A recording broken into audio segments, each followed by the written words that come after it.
Vladimir Putin. A man whose name makes every world leader alert, a man whose controversial system of governance has made the Russian Federation one of the most powerful countries on the planet, and a man whose principles are questionable in every way possible. Nevertheless, regardless of anyone's opinions or sentiments towards Putin, it doesn't take away the fact that his wealth is just as great, maybe even greater, than his global influence. Today, not only is Putin considered the most important person in Russia, but he is also the wealthiest person in the country, and his great wealth is almost as interesting as its source. How did he manage to build so much wealth despite his controversial life? Does his controversial life have a role to play in his accumulating wealth? Welcome to Old Money Lux. This video will discuss Vladimir Putin's intimidating net worth and whether it is old or new money. Be sure to watch until the end, as you want to see the Russian president's controversial ways of making billions. Powerful or not, the origin of every man is the same.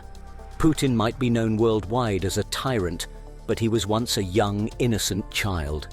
Putin was born on October 7, 1952 in Leningrad, Soviet Union, now St. Petersburg in Russia. He was the youngest of 3 children born to Vladimir Spiridonovich Putin and Maria Ivanovna Putina. He had a rather humble beginning, as his mother was a factory worker, and his father, a recruit in the Soviet Navy, was already retired by the time Putin was born. Like every family in the Soviet Union, Putin's family was greatly affected by the invasion of Nazi Germany. In fact, several family members were lost in the tragedy of that era.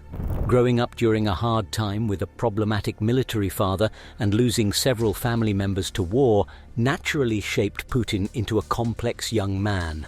After high school, he studied law at the Leningrad State University, now known as St. Petersburg State University, and later obtained a PhD in economics from the St. Petersburg Mining University. These degrees were all stepping stones to achieving his lofty career and political goals. Unlike most world leaders, Putin prides himself as a highly secretive person, and his first career prepared him for that. After obtaining his law degree, Putin started his career with the KGB, a Russian intelligence agency where he was a secret agent. Being a secret agent means mastering the art of stealth, precision, and efficiency, and Putin was one of the best products of the KGB.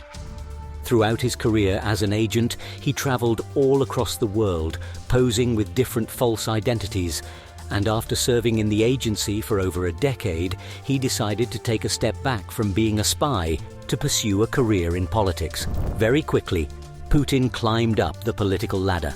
He started in 1990 as an advisor on international affairs to Anatoly Sobchak, the mayor of Leningrad, and a few years later, he was selected as the deputy prime minister by President Yeltsin, the first president of the Russian Federation. From then onward, Putin found his way to becoming the president of Russia and is currently serving his 4th term as president.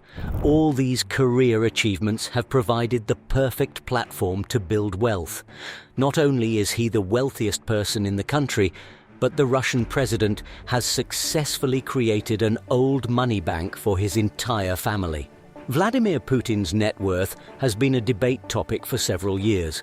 Although several experts have tried to develop a round figure, the facts differ from what is written on paper. For example, the Kremlin claims that Putin has an annual salary of $140,000, a modest income for a statement of his status. However, the estimated worth of his properties and assets is outrageous. The Russian president's most recent net worth estimation was $200 billion. While that seems like an impossible estimate, it is plausible when you consider all the properties he owns, at least the ones we know of. Putin's list of properties includes many luxurious and extravagant items, including mansions, cars, yachts, private planes, and even weapons. The details of a man's possessions speak to his personality, and Putin is no different. From carefully analyzing them, the only possible conclusion is that he's an extravagant person who also happens to be extremely paranoid. However, it is in the right place for a man like Putin to be highly cautious regarding his security. He has been the target of several assassination attempts, his method of ruling his country is highly controversial, and started a war with Ukraine. So, Putin has good reason to be paranoid, but unlike every regular paranoid person, Putin has the luxury of splurging to guarantee his safety. On that note, the Russian president spent almost $3 billion on weaponry, professional snipers, transportation, a private army, personal bodyguards, food tasters, secret hideouts, and many more. Regarding safety, Putin has no restrictions and will go to whatever lengths to ensure he's just as safe as he's comfortable. Speaking of comfort, Putin also splurges on luxury for the status and convenience that comes with it. First on the list is his impressive watch collection. On several public appearances, Putin always has on a solid, high-end watch with a retail price that his supposed annual salary cannot cover.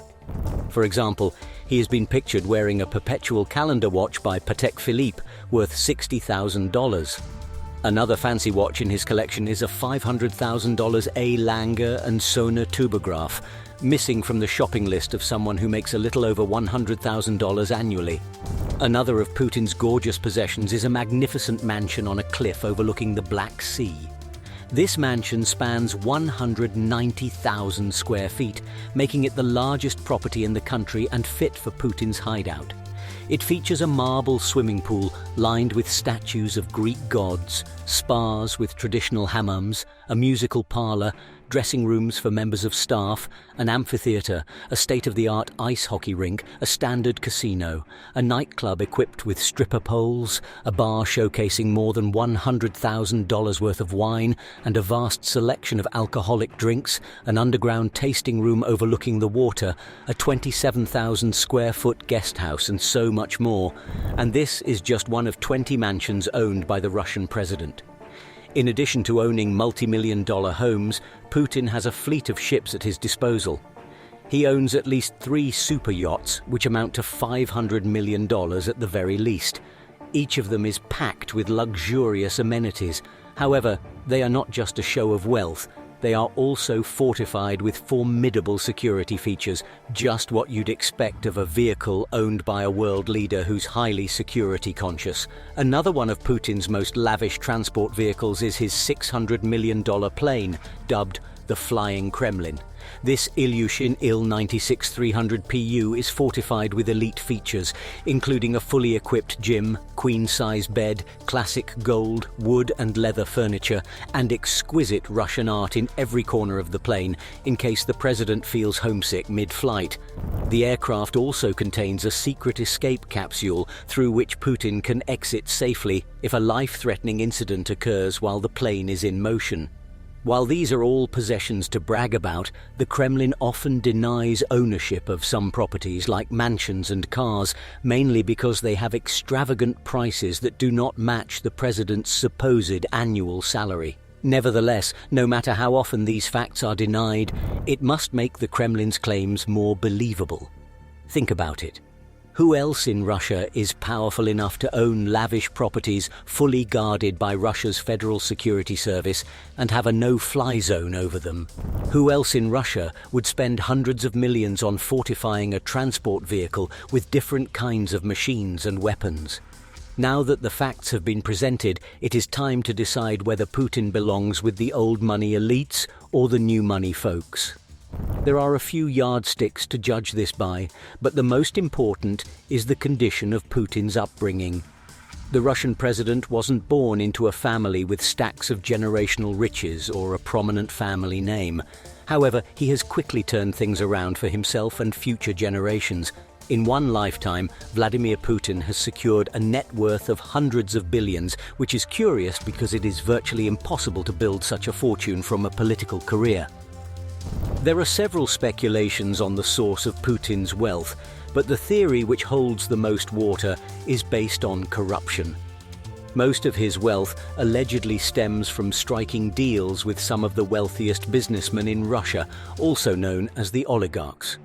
For example, Mikhail Khodorkovsky, a powerful Russian oil mogul, was arrested and imprisoned for fraud and tax evasion.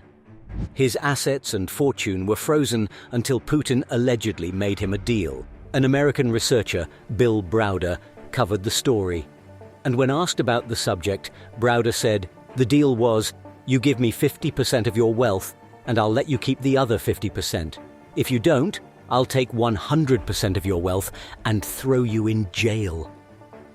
Khodorkovsky, at the time, was the most prominent Russian oligarch, so imagine how much Putin would have made from this supposed deal. He has likely made similar deals with other oligarchs, which would explain why he appears to have an endless and inexplicable wealth source. Another source of Putin's wealth could be from awarding government contracts or business ownership to his closest friends and family. If that were true, he would get paid in exchange for making them rich business owners, either by getting ridiculous amounts of cash or owning stakes in the companies. Whatever the trustworthy source of Putin's wealth is, no one knows for sure. What is evident is that his wealth continues to grow. Although the origins of his wealth might never come to light, chances are they are not genuine or even legal, but above all, his wealth is not old money. Do you agree that Putin's wealth is not old money?